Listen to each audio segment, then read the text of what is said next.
The fate is disturbing. Believe it. Okay.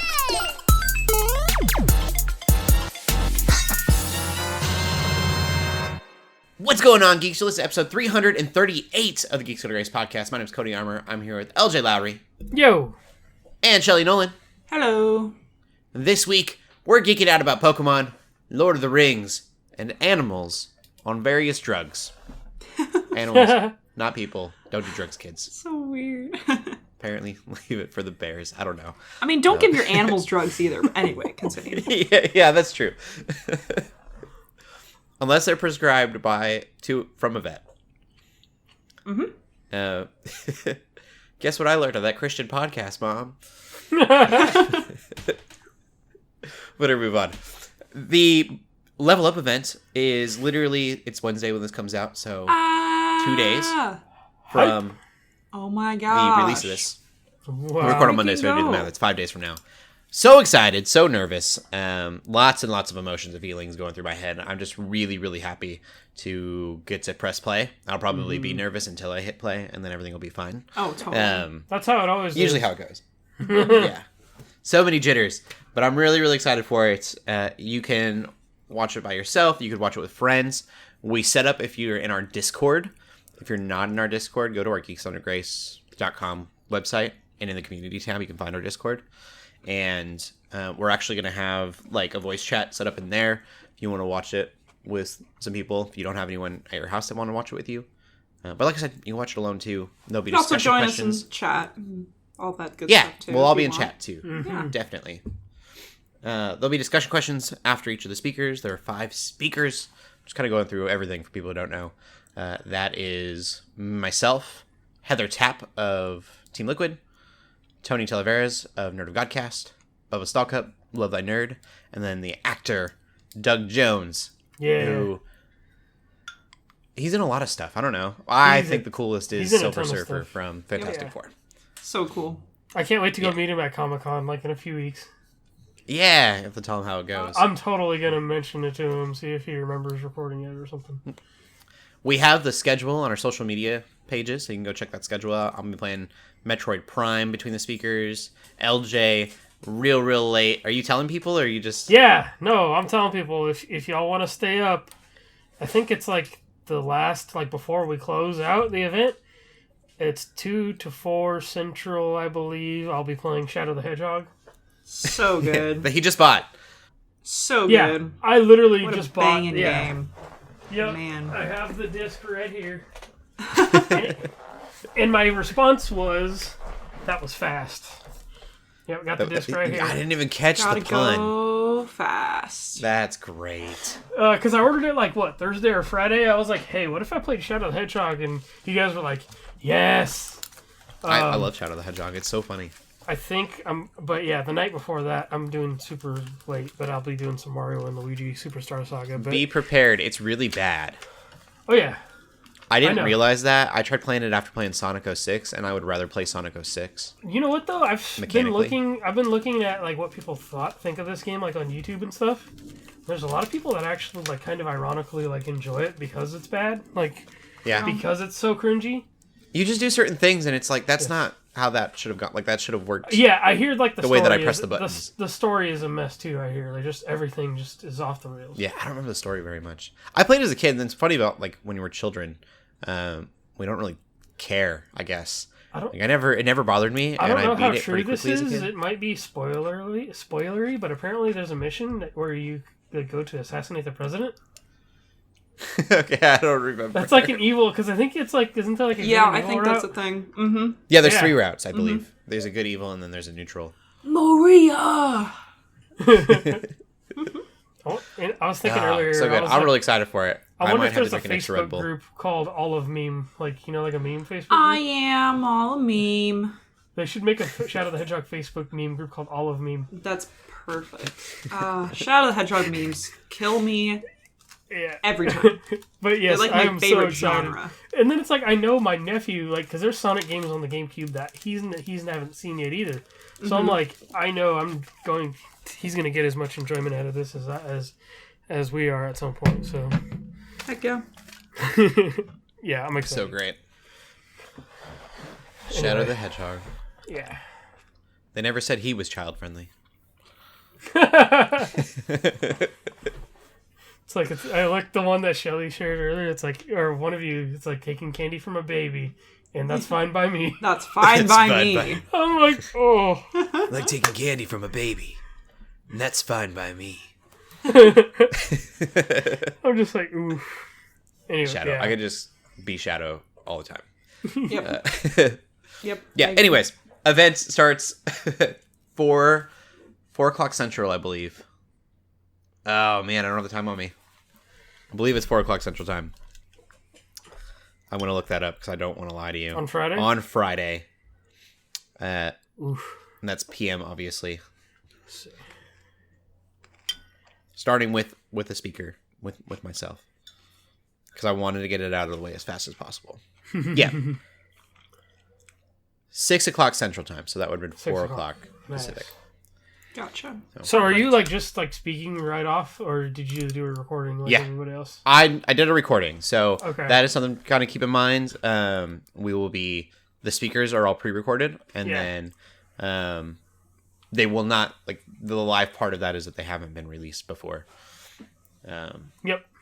Yeah, no one also, you'll see it first at the Level Up event. I got to see the Doug Jones one a while back, and that was really cool. Yeah. I'm excited. It's going to be great, guys. Yeah. Anyways, we need to move on. We do. Our got a lot 5-second today. stinger was 5 minutes long. We'll get into the games we've been playing. LJ, go ahead. I haven't played anything. I've been playing DaVinci Resolve, which is an editing software. y'all will be proud of me. I beat a video game. You beat Yes. a video game?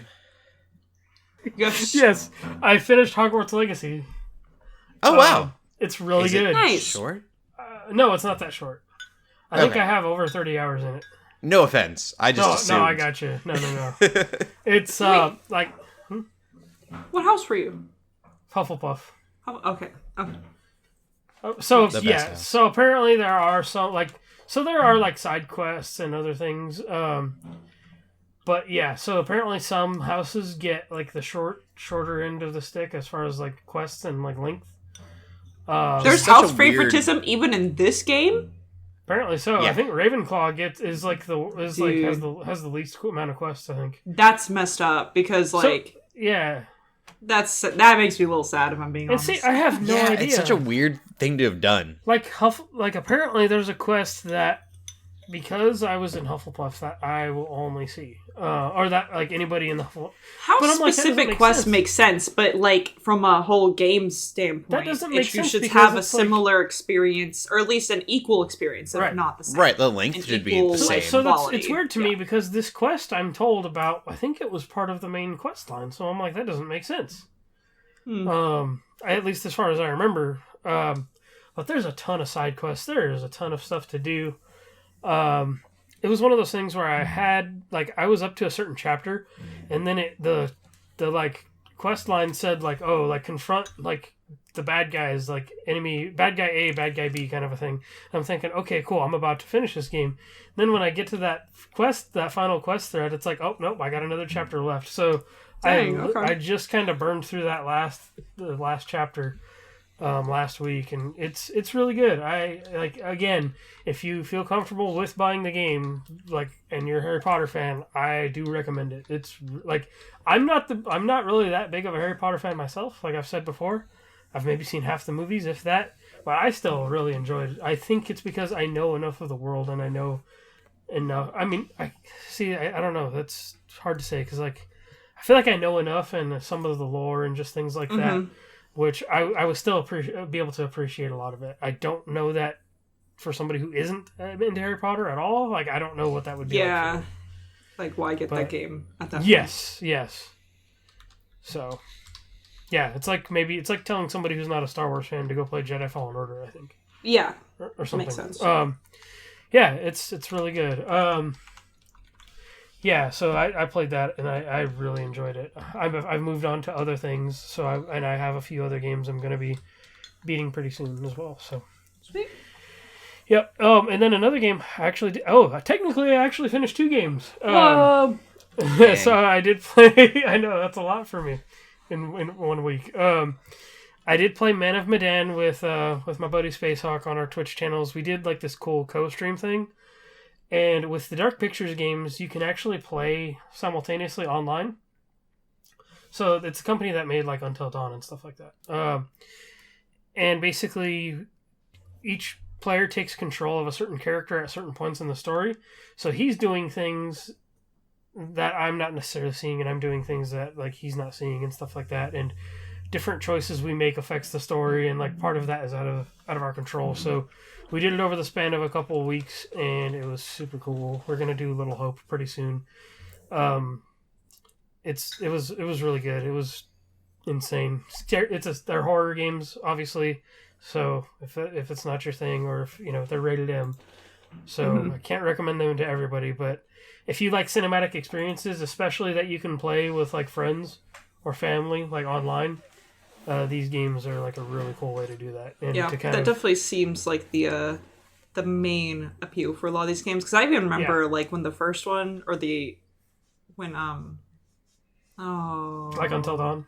Until Dawn, yeah, like that's like how you play. You don't just play it like I mean, obviously a lot of people play by themselves, but like I think most people played with a buddy or with friends, and that's how a lot of people eventually played. And... Yeah, so that's how people eventually played like the Telltale games and stuff like that too. So it's like they found a way to take those and actually turn them into official multiplayer experiences.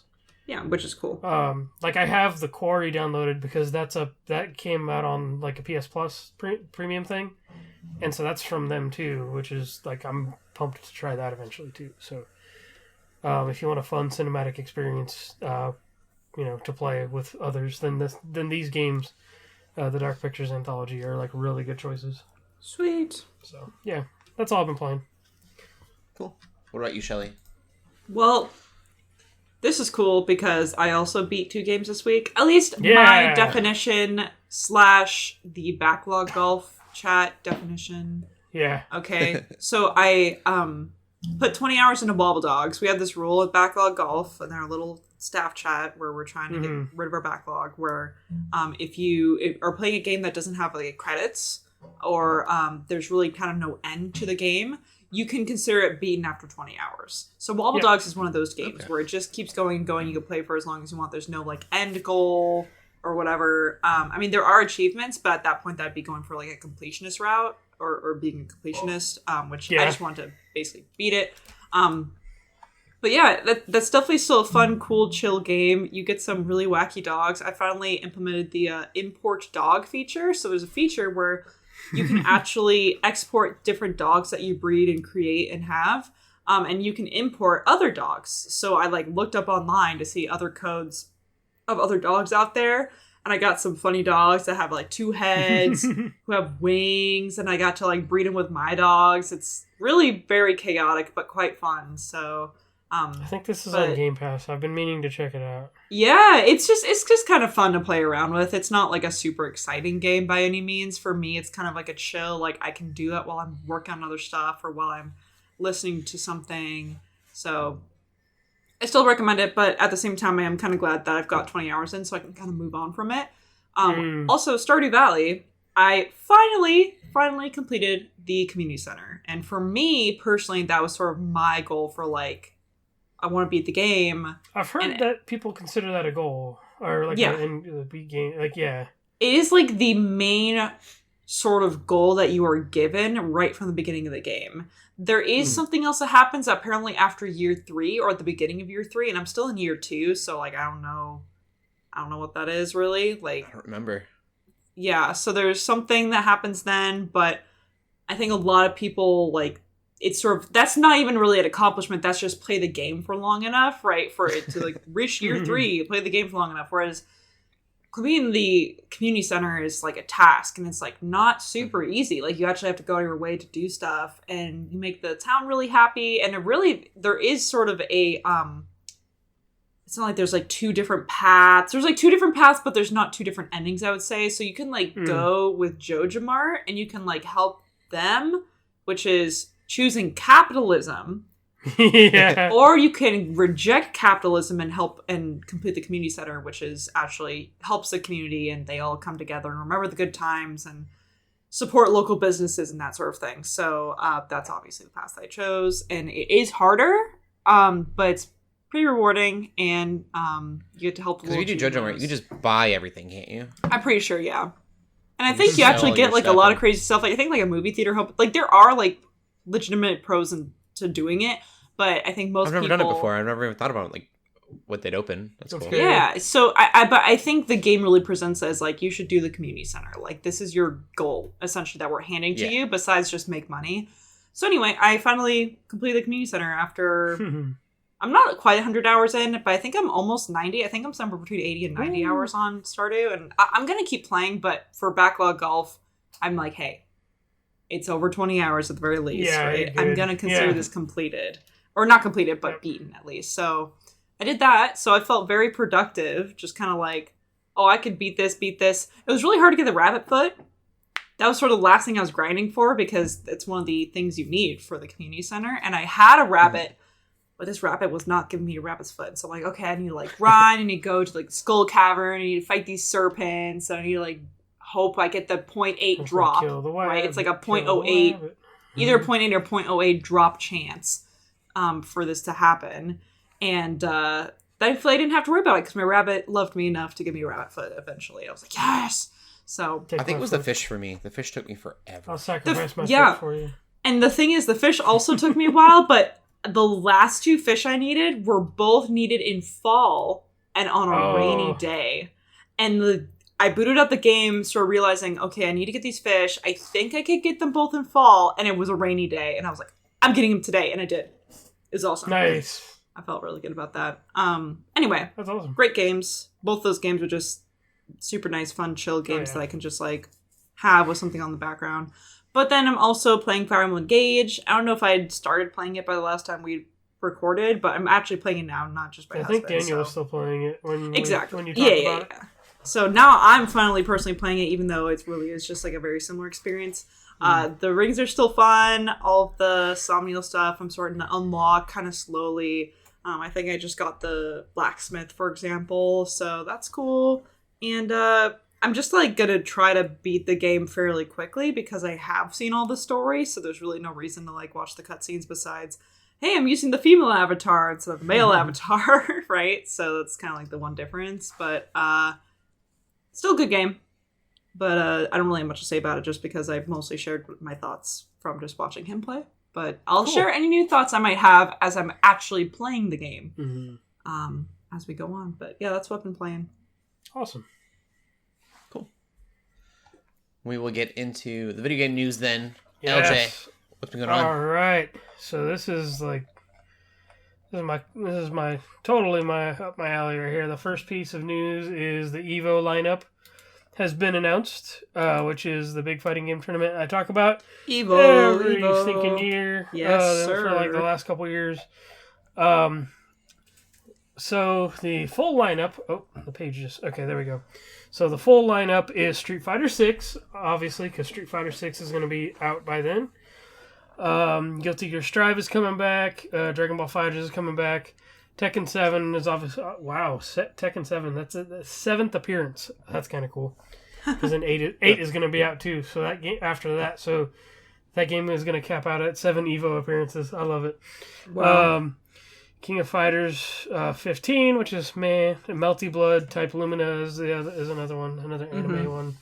Mortal Kombat 11 Ultimate, which apparently Warner Brothers says there's going to be a 12 coming out this year, which is weird because nobody's got any trailers or teasers or anything. Then the game that's coming out, the game that's coming back that everybody's excited about, which I'm excited about, it's getting some love, is Ultimate Marvel vs. Capcom 3. That game's a few years old now, but they're making a comeback for that one. Because it's what they're calling, I think, a first annual Evo throwback tournament. So I'm sure that they're going to choose like one older game each year. The event is August 4th through 6th at the Mandalay Bay, which that would be so cool to go to. I might try to see if I can plan that trip. Yeah, so it's exciting. Street Fighter 6 is going to be huge. So Did you see, LJ, that I think it's the first Street Fighter 6 tournament? What the payout is? No, I did not see what the payout was. You didn't see it? That's like news in itself. It's $1 million. Jeez.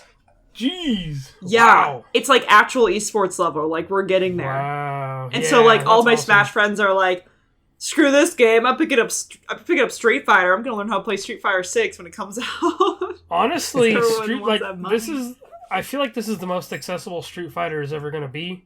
Because they are implementing, like, easier combos and stuff like that. Because those, Street Fighter games, a lot of those characters are very specific skill levels, and it's just one of those things. It's like, I'm excited that fighting games are kind of reaching this level where more people are being encouraged to try them and to experience them. I guess I didn't expect it to be, but it makes me sad that, like, Multiverses had an appearance last year, and that game is, like, hanging on by a thread now. Like, I love that game so much. And didn't it win an award? It won at the Game Awards. The Game Awards. I mean, that's because there was nothing else better to contend with it. Yeah, no pun intended. That time, but so it won the award just because there wasn't a lot of good fighting games that came out last year, really at all. So, I'm pumped for this. Like, it would be really neat to go to this event. I love the energy every year, just watching it. So I'm stoked for it. Yeah, that's the lineup. The other thing that's maybe a little bit less exciting for a lot of people is we had a state of play last week, and they didn't really have a lot of stuff to show. They had a bunch of VR stuff because PSVR 2 just came out. They showed stuff for Destiny Lightfall, some other like indie stuff, some other smaller stuff. They showed more for Resident Evil 4, more for, again, Street Fighter 6. Mm-hmm. Baldur's Gate 3 is officially coming to consoles, so they showed that. Yeah, I saw that. I'm excited for Baldur's Gate 3 to get a full release. Then the big thing they kind of showed the most of, which they said that it was going to be the feature, was Suicide Squad Kill the Justice League finally got heavy, like a 15-minute gameplay showcase thing. And that game also has a release date of like May, I think, like late in May. Which it looks like basically a looter shooter kind of thing, but in like Metropolis. Yeah. They said there's leaks of a battle pass and people freaked out, but apparently it's cosmetic. It's cosmetic only, and it's a single player co-op game. So it's like, sounds like that battle pass is going to be totally optional. Even though obviously the cool stuff is going to be behind that battle pass. Like people are comparing it to Avengers. Yes, but this already looks like it's not going to be as bad as Avengers, I think. I agree. But like King Shark, literally, I think you can get him a Superman costume. Like, I'm just like, that's silly. That's cool. But it's silly, but it's so awesome. Ridiculous. Harley Quinn basically plays like Spider-Man. She has like a grappling hook. Yeah, I saw that. I was like, the city with her. She's like swinging around like Spider-Man. Yes. Like, it looks fun. Like, I'm going to play it. It just, like, I had fun with Gotham Knights. Gotham Knights was not really that great of a game, but I had fun with it. So it's like, if I can get the same enjoyment out of Suicide Squad, then I will definitely check it out. I know Tears of the Kingdom comes out that same month, but I didn't beat Breath of the Wild, so I'm probably going to not play Tears of the Kingdom. That seems like a bad judgment call to release the same time. I think it's later in the month, too. They had to at some point, I suppose. Yeah, I mean, I feel like it's not as bad as Horizon, because Horizon was very similar in... Yeah, Horizon kind of shot Poor Horizon. That game got... They couldn't have known. That game got its lunch money stolen twice. Yeah. Like, by Breath of the Wild and then Elden Ring. Like, yeah, man. Yeah, anyway. But, yeah, those are kind of the highlights of the, like, state of play. Not really much here. Oh, there's another Naruto Ultimate Ninja Storm game, as if anybody cares. It looks like the same last 4 games that came out, but, yeah, that's it. I'm sure someone does. Yeah, somebody does. I apologize. Apparently, you're going to be able to play through all every story arc from front to back now, which... You too could become the Hokage. Again. yeah, anyway. I don't know what else to move on from there.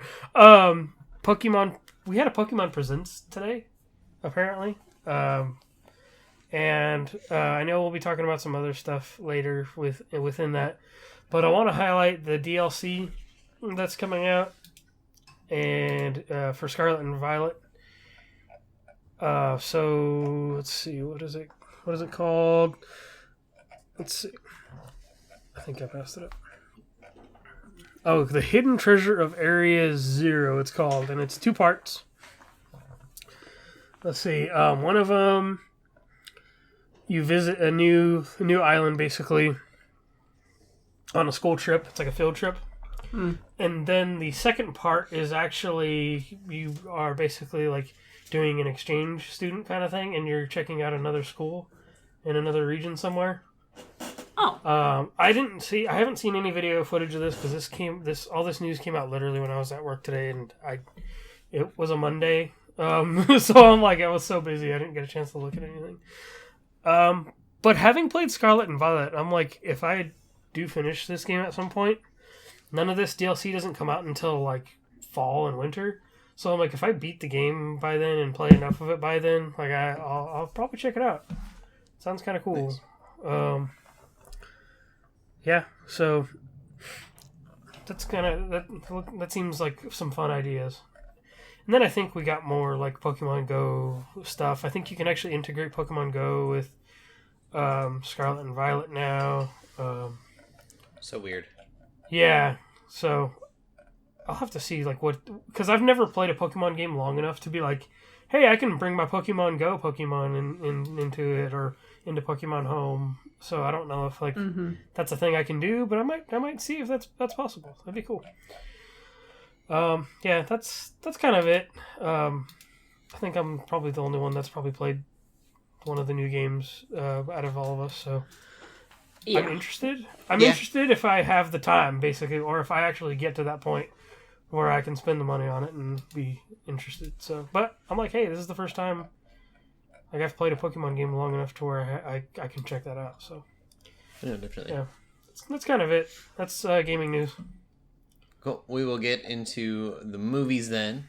LJ, I think we should start. Yes. Quantumania. Yeah. Oh. That is competing against Eternals for Rotten Tomatoes, like the lowest. Are you Marvel serious? I have not paid attention. It's in second place. People are hating on Quantumania hard, like. Yeah. And I'll say it's not necessarily like. It's got the comedy, I guess, of an Ant-Man movie, but it just. Yeah, and I want to point that out too, like the comedy of an Ant-Man movie, not the comedy of Love and Thunder. Yeah, I think a lot of people keep comparing it to that because of the goofiness. I'm like, Ant-Man was goofy. Yeah. I think where it fell flat for me was kind of like the last act, because then it kind of turned into like something typical, I guess, or something like kind of turned into a plot line we see in like a lot of other movies. I feel like, but I liked it, like the way they set up everything real nice, and I just feel like I feel like I've seen Marvel do this a couple times where I feel like they're gonna do something, and then they don't follow through with it. Like they kind of build up, and so I do like Kang is awesome, by the way. Without saying too much more, I think Jonathan Majors is awesome. Oh yeah, Jonathan Majors is great. Getting to see him, in this, and then Creed kind of 3 spoilers for the show, but Loki's gonna be older cool. now. Spoilers for Loki. Good to see him play. That's been out long that enough. characters. He Who Remains is technically like a different character. Yeah, it's awesome. It's fun. But yeah, like, and it's one of those things where like I think some people were disappointed with, I guess, with what Kang turned out to be, in some kind of way. But it's like, no, we're getting way more. Like that was only a piece of what we're gonna see from Kang. He's in a very specific situation, and that is explained when you watch the movie. Yeah. It all makes sense to me. My thing, I keep seeing these articles. It might be the same article, but I keep seeing the headline that says that he was the wrong villain for Quantumania, and I can't imagine a better villain for Quantumania. What else? Like, I wouldn't have cared about the movie. Kang is a villain. I don't know who else would have been better for it. There was a little bit more gravity to what was going on because of that, and because we know that he's going to be the villain in later movies. And I don't think that I would have cared about any other villain or Ant-Man for that matter if it wasn't for that situation that he was in. Yeah. Yeah. A lot of people joke that it looked like a Spy Kids movie. And it kind of does. It looks better than a Spy Kids movie. But color scheme wise, it's pretty on point to Spy Kids 3D. Yep. And so it was like 80 Kang was like screen. the grounded character and all of that made it feel meaningful. I think anyone else would have been, if you would have put like a goofy villain in there, then it would have been really hard to care about any of it. Yeah. I don't know what else you would do. And then I'm like, also, how else would you? I mean, I guess there are other ways, but like, what else? I can't think of any other way they could have introduced him. Yeah, that too. Yeah, I don't think it's that bad of a movie. It's not a great movie. It's not an amazing movie.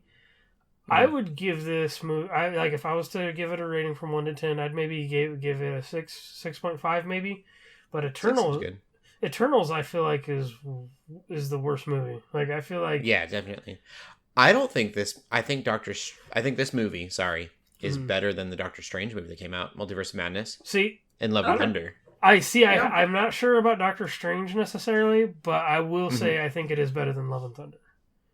Definitely better than Love and Thunder. I think it's better than the Multiverse of Madness too. See, I think they're the problem with Multiverse of Madness is there was so much expectation that was both failed. of those movies were kind of a mess. Yeah. Where at least Ant-Man, like, it was. I don't feel like it was a mess. I just feel like it went a different direction than I think I expected. Mm-hmm.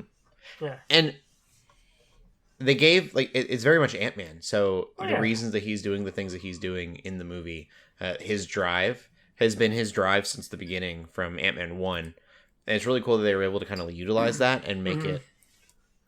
I don't want to give anything plot away, but what's important to him is still important. And so it didn't seem out of character for him to do the things that he did. I don't know. I thought it was good. I really, really liked it. You gotta remember, this is Ant-Man. Yeah. You shouldn't expect a lot. Like, we've never expected a lot from Ant-Man movies. Then, it's... I will say this, too. The actress that plays Cassie, she was in Detective Pikachu. She played in that, and I liked her. I like her better in this than Detective Pikachu. Okay. I'm just sad that they recast her in general. That's a lot of fun. Yeah, the recast thing is... Especially the way that they didn't tell the original actress they were recasting.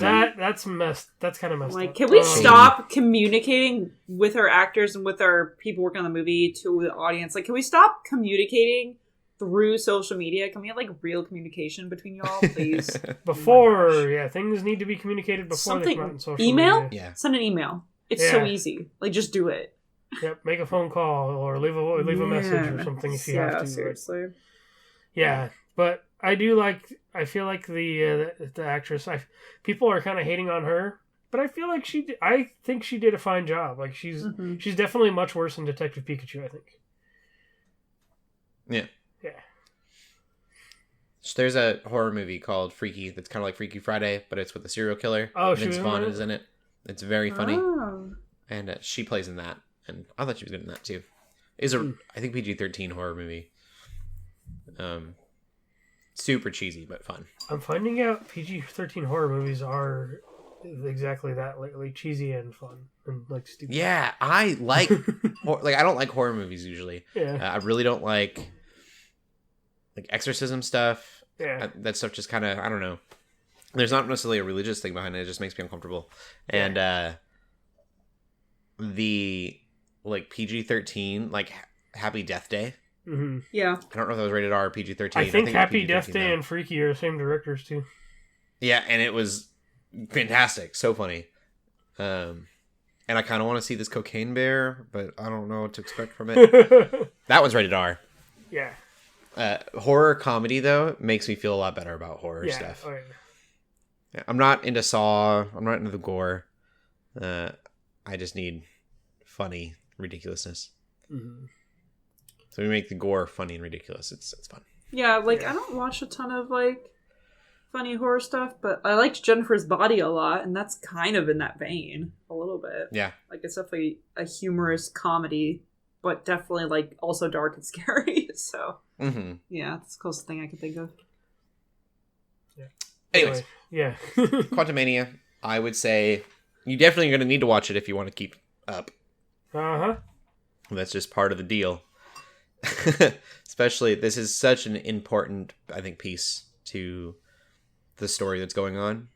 Mm-hmm.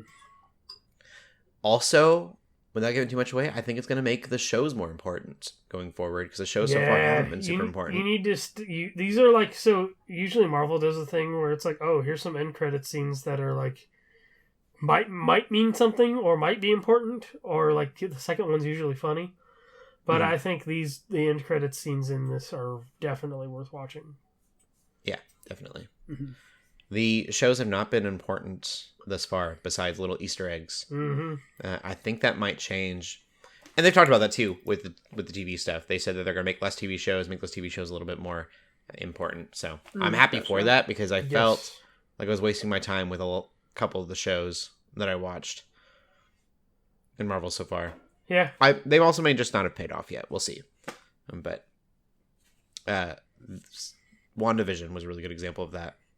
And then we get to Doctor Strange, and it was like, okay, I could have gotten like a 5-minute clip and gotten all of what I needed to know. yeah. Oops. I'm watching that show. Yeah. Show was good, but okay. We can keep going. Shelley, what were you watching this week? Well, you guys were talking about MCU, so I'm still watching. I'm just a little behind, okay? Finally watched Wakanda Forever. Yes. And it was a Marvel movie. People were like, wow, it was so good. And I'm like, I liked a lot of aspects of it. I liked the aspects that reminded, like, that were un-Marvel-like. Yeah. / that made me feel like I wasn't watching a Marvel movie for a second. The last and I'm act, like, man. especially, was very Marvel movie kind of thing. Yeah. But I like maybe like 85 to 90% of that movie. I did not care about the villain. I did not care that they were trying to make him sympathetic. Not even sympathetic per se. I don't know. The whole conflict didn't make sense to me. And I guess if anything, I liked just that, once again, like the first Black Panther, there's like no white people. Like there's basically one or two, like kind of very few white people, which I thought's cool. And I loved how a lot of it was like in our languages, other cultures, other people. I really, really liked all of that. So that was cool and unexpected, because I knew the name, like I knew who the villain was, but I had no idea like his people or like kind of anything like that. I didn't know. I thought that they was made a lot of that up cool. for the movie, from what I read. Oh, really? Okay. The Aztec culture stuff is like not comic related. No, it's And not. then- It's all movie stuff. Well, I thought it was really Mild cool. spoiler. But his name is Namor, and Right, in right. the movie, They keep it's trying technically Namor, They keep trying meaning to no love in like, Spanish, and that's completely made up for the movie. I almost Yeah. think I almost Yeah. like coming from like part of my family being like, you know, of Latin heritage, like Right. I almost find that offensive. Like, oh, you're just changing a name to like make it like eccentric. Like, Yeah, I'm just that like, makes a come lot of on. sense. But it was really cool.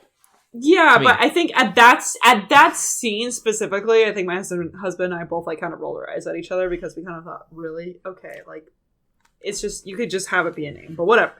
Yeah, Marvel has this way of being like, oh, hey, here's this thing we're going to introduce that you should care about, you know, like, so, like, Yeah. and that's, I could see from that angle, it's like, oh, why should I care? Like, to me, I think it was a cool idea, then all of a sudden, like, oh, there's Atlanteans, like, you know, like, so I like the attempt, because I feel like it's them trying to actually be creative with something.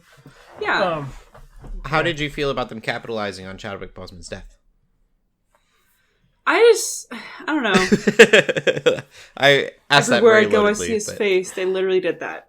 It's like, yeah, like, and that's, yeah, it's like, how do you honor him, but also make it not feel like they're you using it, you know? The like, problem I'm just was those parts were like the only parts of the movies I actually liked, but the problem is I don't feel great liking those parts either. yeah. Like, it is one of those things where it's like, if it was just an in-character, or not in-universe thing that happened, like if Chadwick Boseman actually didn't die, but they decided to retire, he wanted to retire as an actor, whatever, they decided to kill off the character, then it'd be like, oh, this is really cool, but yeah, just the fact that it was like, and also they're like, oh, he died from an illness. Sorry, that's a spoiler technically, but it's the first very, very beginning of the movie. Yeah, I don't really count as a spoiler. I'm like, you're telling me the superhuman who took a super herb where he can heal from anything got what, herb cancer or something? No, that's not gonna happen. Like, okay, I don't know. I thought it would have been cooler if he had actually died from a villain in battle, and then the movie's about maybe like trying to take revenge on the villain, and then realizing, I don't know, and maybe that would have turned to a revenge bad story or something, I don't know, and there's enough of those obviously, but it's like, I don't know, I thought that was kind of a weird way to like, yes, I know Chadwick Boseman did die because he was sick, but he also wasn't literally a superhero. I just kind of thought they would have made his death a little bit more impactful. Also feels like the wrong word, but yeah, because I thought they would have made it a plot point, like the actual death a plot point. I think that they succeeded in honoring him because it was a good movie. Yeah. For the most part. Like, I'm really glad that it wasn't a terrible, terrible movie. I agree. Right. I did enjoy it. It was just like, again, it's very uncomfortable to watch any of it where they're celebrating not Chadwick Boseman's death, but Black Panther's death. I also do find it a little comforting that it sounds like there are certain like plot points and certain things that apparently they were going to still do, even when he was alive, at least from what I heard. Or from what I read. Yeah, they didn't scrap literally all of it. I think Namor was still supposed to be planned. I think there was other plot points that are spoiler territory that they go into. I think that were also still supposed to be there. So I'm like, okay, cool. Like they had like the core of what they wanted seems to still be there. Yeah, it's the only movie I can think of where the movie also plays it's almost like a funeral reception in its own. Its own right, a celebration of life in its own right. So that was also so I guess in that way, it's odd. Feel there's a middle ground somewhere, and I feel like they did the best they could. I think should have taken all profits and give it to a charity of his choice. That too, I think they could have made it less cringy, less capitalistic. Final thoughts. I really liked Shuri's whole character arc. Like her entire development throughout the movie, I thought probably was the best part. In my opinion, I thought that was all very cool and realistic, and it made a lot of sense, and I liked how it resolved in the end.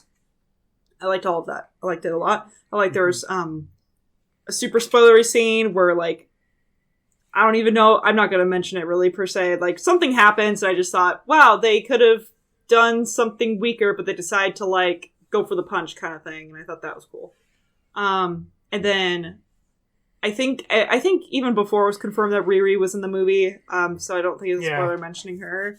I was really disappointed in her lack of plot importance, I guess. I don't know. She was just there. And I'm like, okay, you're taking this girl who's apparently as smart as Iron Man or whatever, and you're having her do almost nothing for most of the movie? Are you serious? They literally should have not put her in the movie and just saved her for the show. Like, I don't think she should have been in... I don't think she should have even been in the movie. Like, I liked her... She was a plot device, and she wasn't a character, and that's what made me mad. And, like, she wasn't allowed to be a character. She was only a plot device. And I'm like, seriously? That's not cool. But, even the actress mentioned that. She just felt like no one got to really see her character. Because her character is just... And she was a cool character in her... what's happening the entire time. Exactly. In her small moments in which she's explaining something about herself, her past, whatever. That's really cool. But it's absolutely like she was a plot device. She wasn't really allowed to do anything, especially in moments where I thought like, okay, for example, like they get trapped at some point. I'm going to keep it vague. They get trapped at some point. And I thought, oh, cool. This is going to be a really cool opportunity for her to like come up with this awesome plan because she's so smart. Maybe she'll like invent something, with a box of scraps, right? Again, very Iron Man-esque, or like maybe she'll like have some sort of idea, even if she can't necessarily pull it off, but like she's going to put her brain to it. And then no. Literally knew that. And I thought that also made me mad. I feel like it would have been cool if we had the show before this movie came out, and then we would have probably got to enjoy her more. I think that'd make a lot of sense. So, that's a lot of talking. I know we talked about Wakanda Forever. Forever. No, that's cool, though. But I finally watched it, so I had to mention it. The other thing I finally watched was Sonic the Hedgehog 2, baby. Yes. And it is a better movie than Wakanda Forever. It's way more entertaining. It's far sillier. There's a bunch of weird references that children this age will not understand. Yeah. I barely understand some of the references, like especially like some of the music. I'm just like, why are they putting this song in here? Like, no kid's gonna know this song. Yeah. It's so good. So funny, but I really enjoyed it, and going to see that movie with my nephew was so awesome. Like, it just felt like a full circle moment. Yeah, and because we saw the first movie in theaters. It was the last movie we saw in theaters before COVID. And it just took us this long to finally get around and watching the second Sonic movie, but I'm so glad we did. And again, just like hearing Tails sound like Tails was amazing.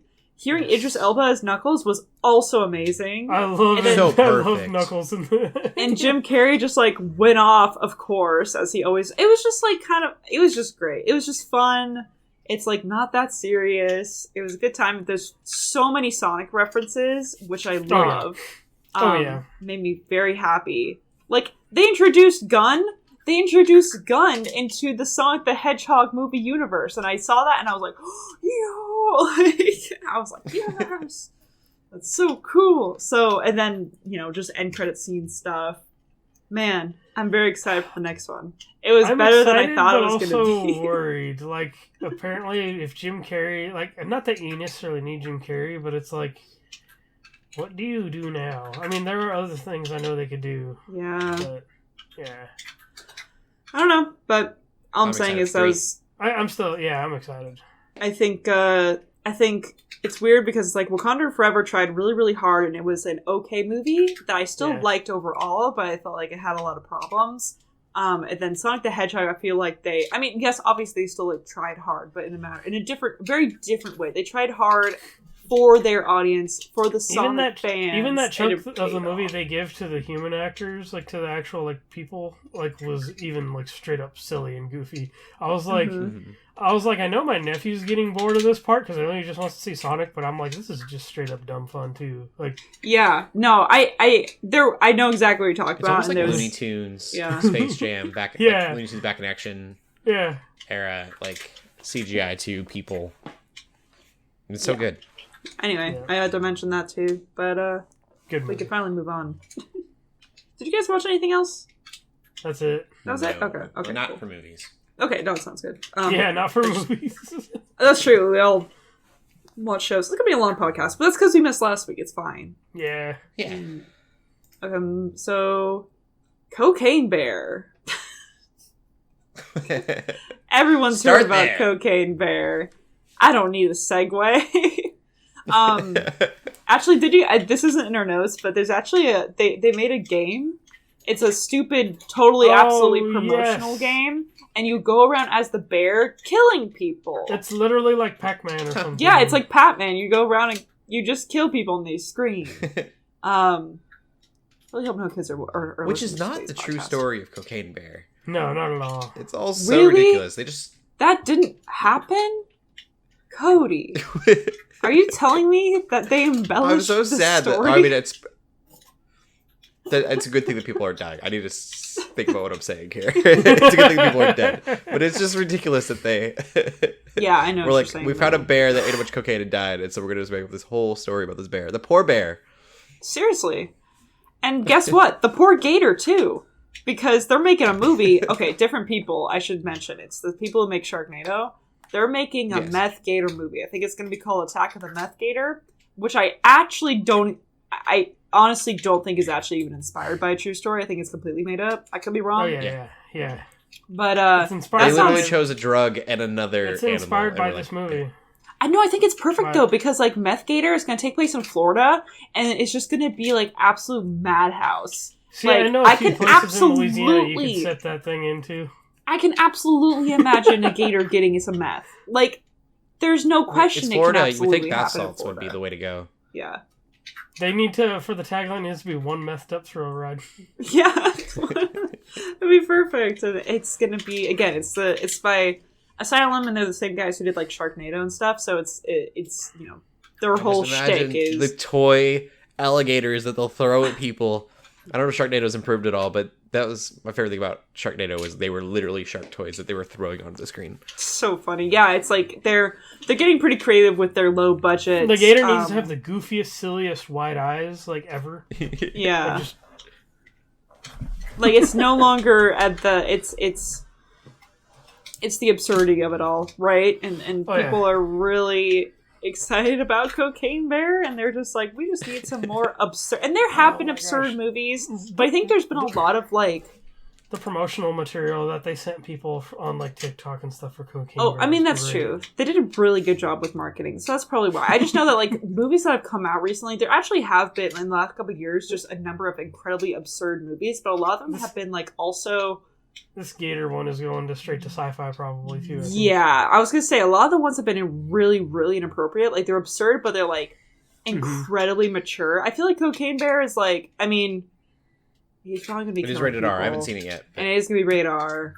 So maybe Yeah. it's not a good comparison. But for some reason, people think this one's fine because it's. I was But Meth Gator will be good because it'll be on Sci-Fi, so it can't be too rated R. That is true. That is a good point. Meth Gator. Meth Gator will be the Cocaine Bear for the Bible Belt.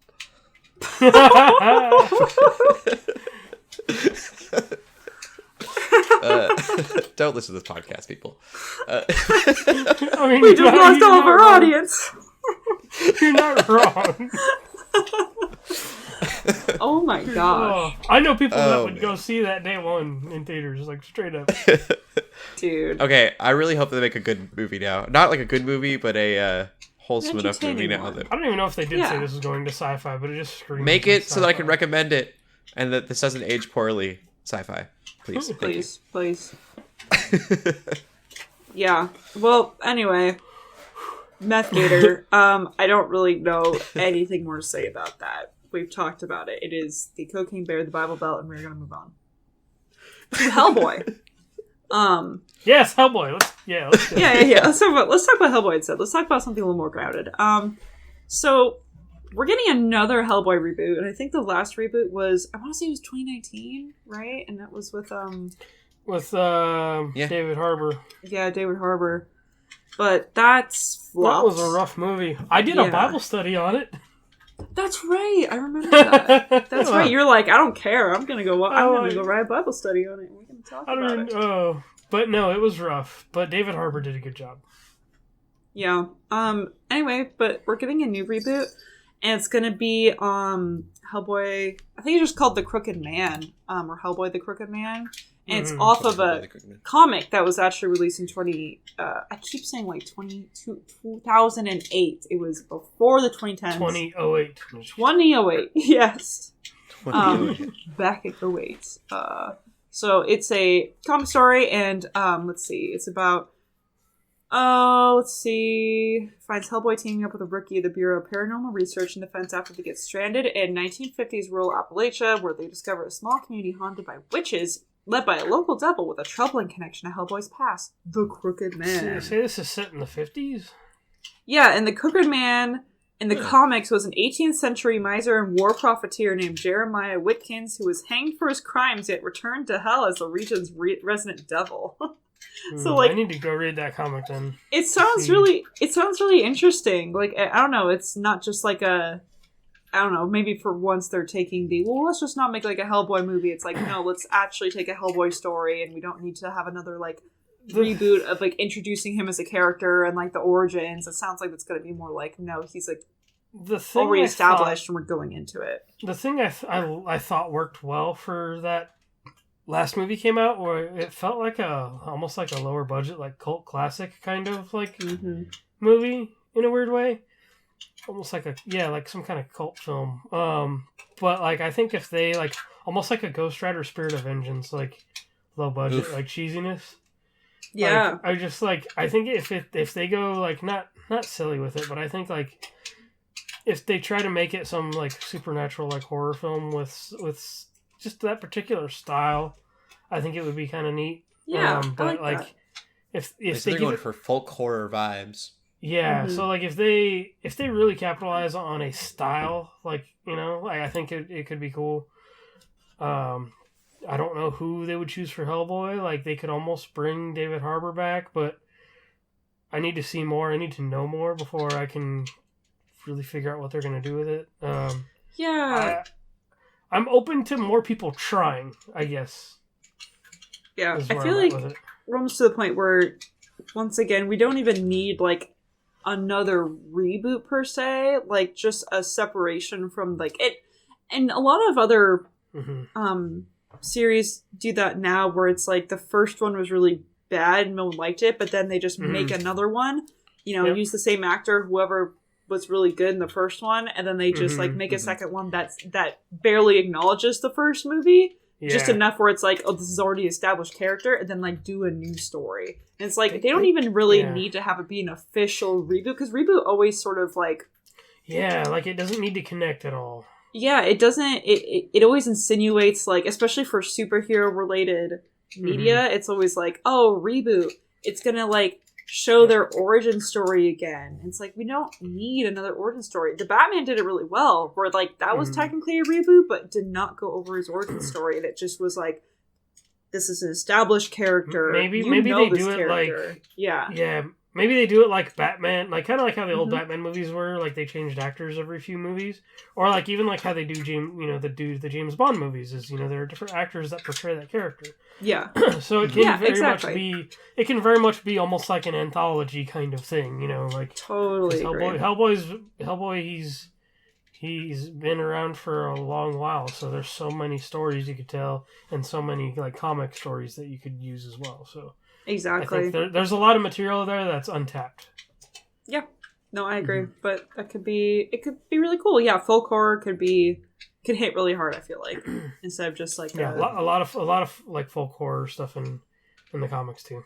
Mm-hmm. No, it kind of lines up perfectly, I think. Mm-hmm. And then finally, we're getting more Lord of the Rings movies. Yeah. How do we maybe? How do we feel about that? Because like Warner Bros is like saying we're getting more. I don't need more of The Hobbit. Yeah, we already got 3 of them. 2 too many. We only needed 1. Terrible. Almost as bad as Fantastic Beasts. Yeah, so I'm worried it's gonna get to like a Fantastic Beasts level of like absurdity. Like so that's the thing I'm worried about. But I'm like, again, like I'm open.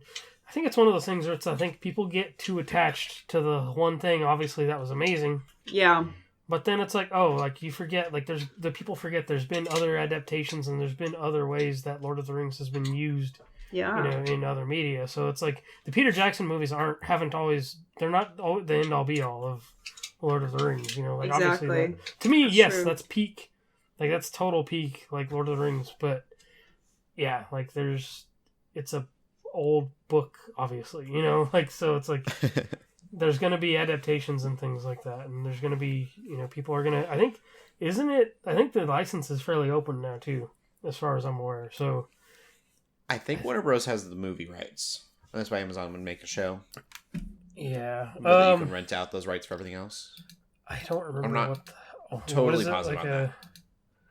Yeah, I'm going to find out what that term is. I think, what is it, like a Creative Commons license or something like that? Yeah. Or, yeah, something like that. Mm-hmm. Yeah. But, I don't know. You said it was animated, Shelley? Well, that's the thing, is when I heard this news, I was like, I don't know, guys. Lord of the Rings was so good, and The Hobbit was fine. And people really didn't like Rings of Power. I liked Rings of Power. But it's one of those things where it's like, I still don't know. It's like what they're saying with Harry Potter, right? Which they're all like, also, Warner Bros. Is also like, well, we can make more Harry Potter movies. No, stop it. Please. Let's like, find the let smallest it die. book we can let it and make die. 5 movies out of it. Please. Like, and I low-key kind of want that to happen with Lord of the Rings. But, however, the consideration they're making an anime film. Mm-hmm. They're making an anime film. It's going to be called Lord of the Rings, The War of the Rohirrim. I hope I said that correctly. And that's actually already has a release date of April 12th, 2024. The Rohirrim are like my favorite like part of like that like world, and I'm like, yes, give me more of the Rohirrim like plotline. Heck Like, yeah. What was So that release date? So April 12th, 2024. So that's just over a year from now. Mm-hmm. It's like a year and a month or two. Which is crazy. It's so cool. So Yeah, it could be cool. for I'll me- watch an animated thing. exactly, that's what I mean. It's like I'm so tired of like everything always having to be live action. And there's literally so much potential in anime and animation. And even just like I think about Star Wars, right?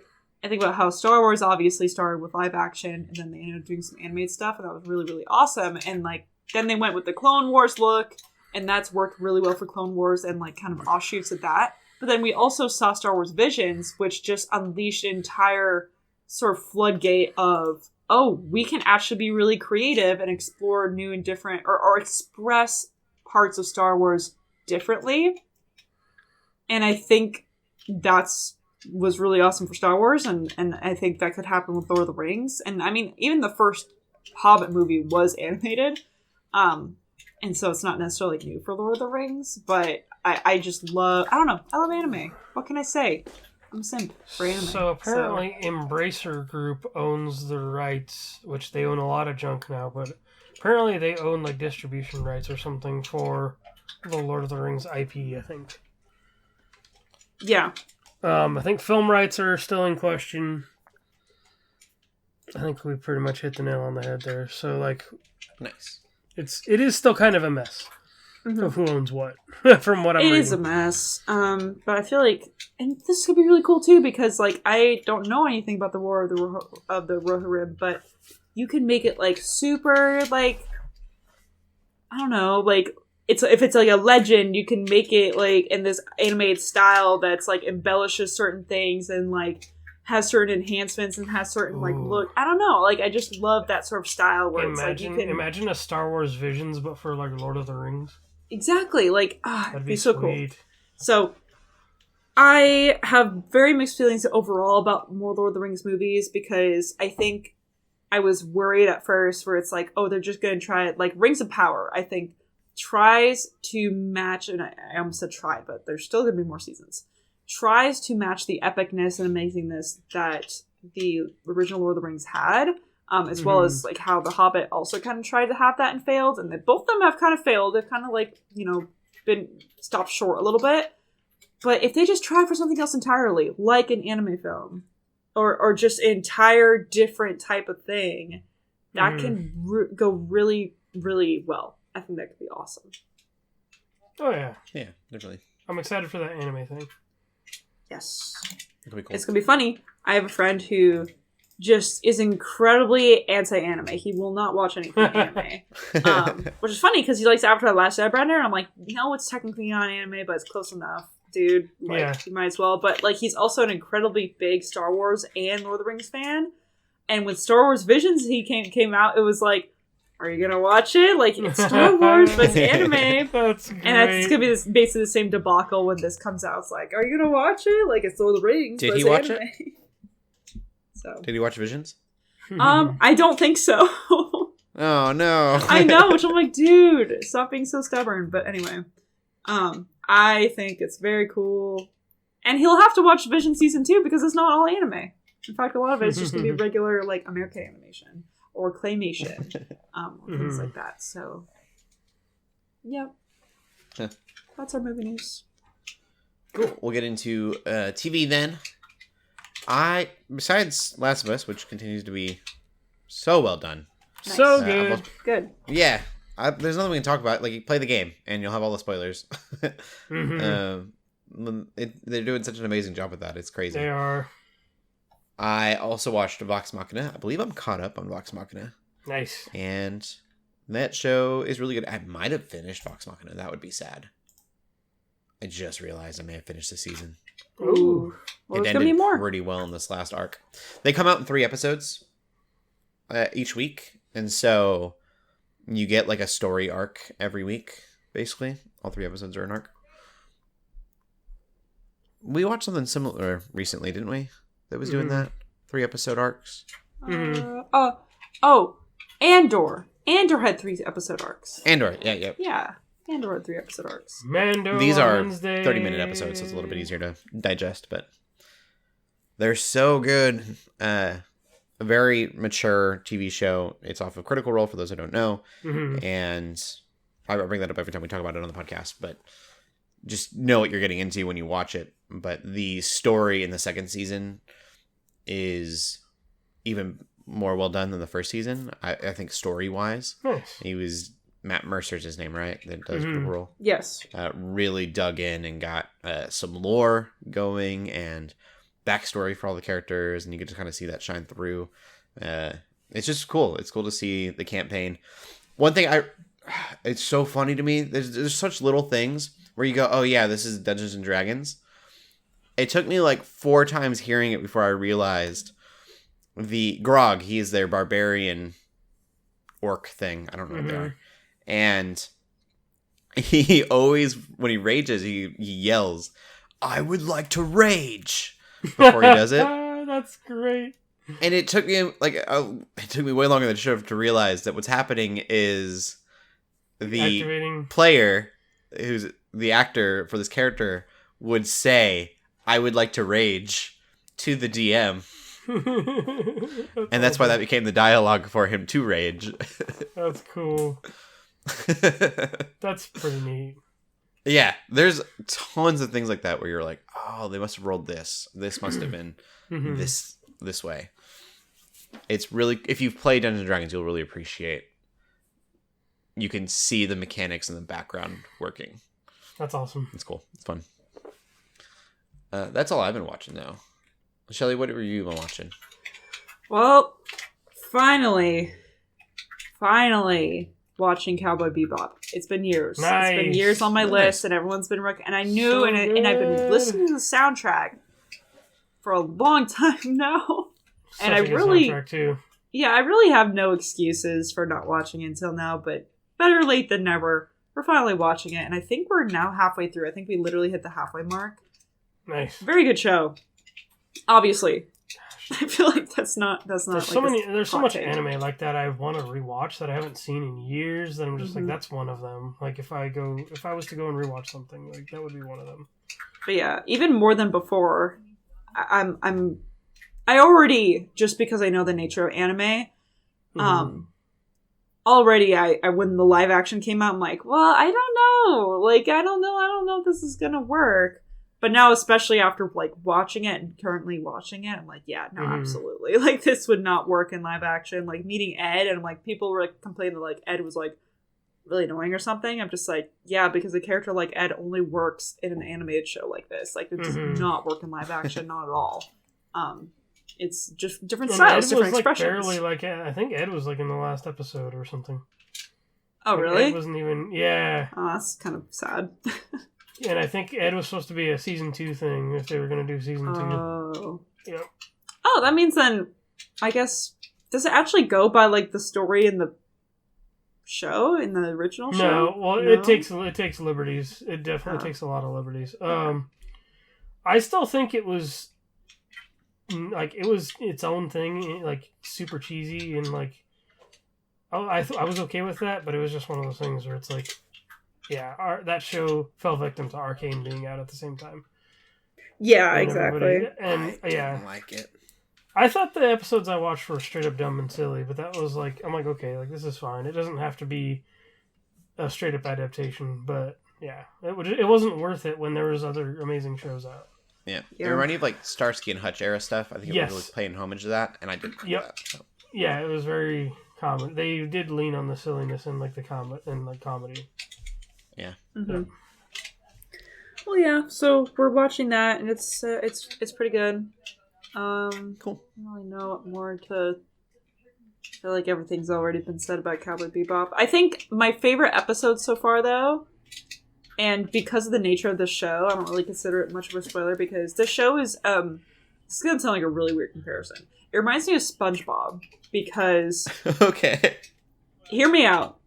Because technically, these episodes are in chronological order, but they don't give you any sort of time frame, like as to like how much time passes between each episodes. And at least as it is stands now, there's really not much connection between the episodes. Like there's enough connection that they're again, like when characters show up, when they go away, when they come back, and you like recognize them, that sort of thing. Like that's all there. But there's not really like a super solid storyline right now. It really is like an episodic, like they're just having these episodes where they're trying to get these bounties and you kind of just see what happens. And sometimes it involves like some backstory and sometimes it doesn't. Sometimes it involves character development. Sometimes it doesn't.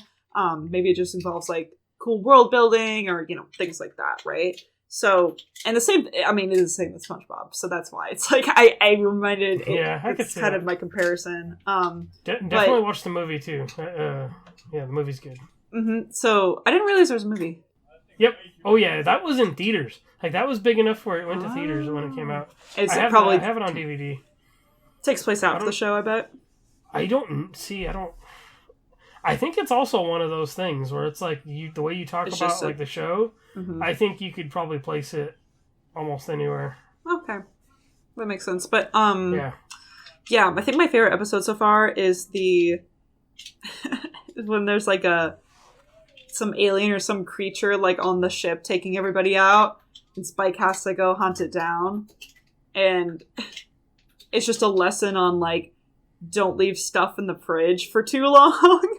Yeah. And I'm like, oh my gosh, the fact that it's like so serious, but then so silly. Like it really strikes that really good balance of like it's serious when it's serious when it needs to be serious, and it's like hits really hard in those ways, and it's really good. But then like it's silly when it wants to be silly, and I love the dynamic between everybody on the ship. Like it makes me so happy. I love I love the dog. I love Ein. The live action one went too hard into the silliness. I see. Yeah, I think it needs that sort of seriousness.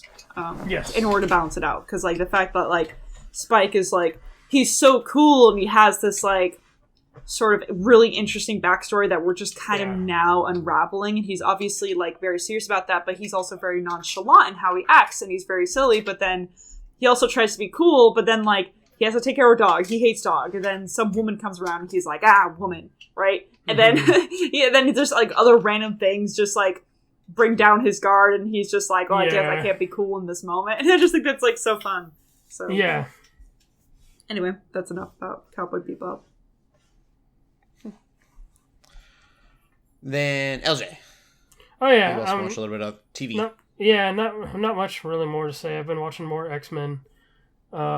It's been good. I'm getting further into it. And seeing these episodes that I don't really remember as much has been cool. Like seeing characters like Colossus and Cable, and just it's taken me back more still. Like the whole episode between Colossus and Juggernaut is really cool, because like basically Colossus like.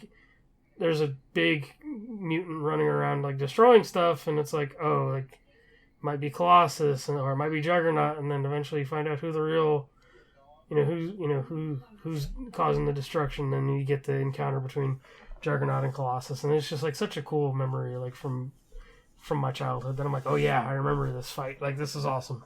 It was just cool, that nostalgia. So yeah, that's all I got. Well, we'll get into the TV news then. Just a couple quick things. We're talking about horror comedies, hopefully. There is a prequel series for It coming to HBO, and that's the same director that made the last two movies. This could be good. Yeah, I think it's a perfect timing. Stranger Things is kind of finishing up pretty soon, it seems like. And so getting a show that's kind of in that same vein. I don't know about that second movie, I never watched, but the first one felt very much like Stranger Things, including having one of the same actors. It had that feeling, and so I think that it could be a decent replacement for Stranger Things. And it'll be a little more, I don't know how I can say more dark or more serious, but obviously, yeah, like it's not, just the way the way those movies are, it's like you're going to get something more dark and more serious. Yeah, it's called Welcome. Possibly, maybe not. We don't know. Yeah, could have a different feel to it. I have a feeling that they're trying to capitalize on Stranger Things ending. Yeah, if I were to guess. So I don't think we have a release date for that, but it's in the works. It has been greenlit. It's been talked about quite a bit. I feel like it's been in the works, but now it's like getting there. Yeah, coming to HBO Max for a full season. I'm trying to look. I'm not seeing anything about. Yeah. Unclear if any of the cast will return, but they don't really need to if it's prequel series. Yeah. Just unless you want to get It the Clown specifically, but I don't even think you need that. I think you just make it about that town and make the town weird. Mm-hmm. It'd be perfect. And then something I'm kind of excited about. I don't know if I'll actually watch a lot of it, but it just depends on the tone. It could be a lot of fun. Pokemon Concierge came out of that Pokemon Direct as well. Mm-hmm. And it is a stop-motion Pokemon show about a concierge at a Pokemon hotel. And that sounds adorable. That does sound adorable. That does sound like it could be really good. Especially, again, going with a different style of animation. Or, like, trying something different. Oh, Pokemon animation wins again. Man, so many dubs from Pokemon animation.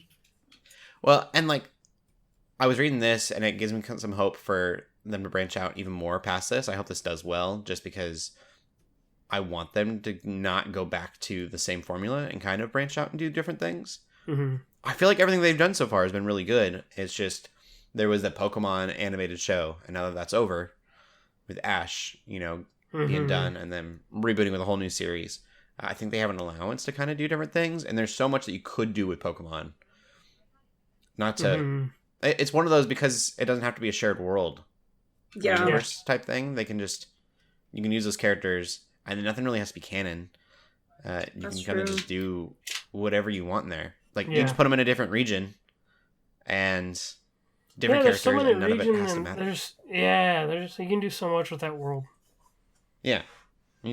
That world is infinitely big. You can just... Many regions as you want, as many regions as you need to do things. And then you have time eras. Yeah. And then it all can be technically canon if thing. you want to. Mm-hmm. And nothing is super connected to where it matters. I think it's a lot of possibilities there. Really cool that they have that freedom. I just hope they use it. This seems like a fun way to do it. Yeah, I agree. We didn't get a lot. It was just a little side oak walking across the sand in stop motion, and I was like, sold. So that is our TV news then, though. Level Up event Friday, 6 o'clock Central. Be there. Level up your faith in some way. It's gonna be great. I'm really excited. Put that on the marketing material. Yeah. For those of you, if you're listening to this, I said level up your faith, and you're like, I'm not a Christian. I don't have faith to level up. That's fine. There will be video games between speakers and stuff too. There's something for everyone. I think that was the plan and the hope for this, that everyone can get something out of it. Oh yeah. I know even for my own little speaking piece that I did, I wanted to keep that in mind. That not everyone, maybe a Christian that's watching on Twitch. A lot of new people can come in, and so I'm hoping that those people can gain something from it as well. Those people, I don't like that terminology, but I hope that everyone can get something. I'm excited. 6 o'clock Central. Shelley, where can they find you at? You can find me on Twitter at TheShellshock24. LJ? You can find me on Twitch, Instagram, TikTok, and Twitter at LJ the Paladin. And you can find me on Instagram at Cody Armour and at twitch.tv/Geeks Under Grace on Wednesday nights and on Friday at 6 o'clock Pacific Standard Time for the Level Up event. All right. Keep gaming, keep praying. God bless. Goodbye.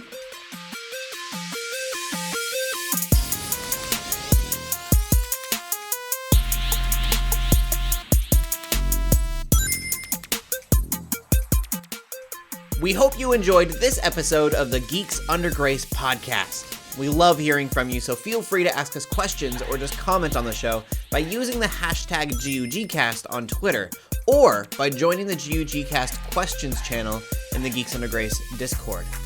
If you like this episode, consider leaving a review or rating of our show on your favorite podcast app. If you want even more Geeks Under Grace, you can always go to geeksundergrace.com. We love you all so much, so thank you for listening.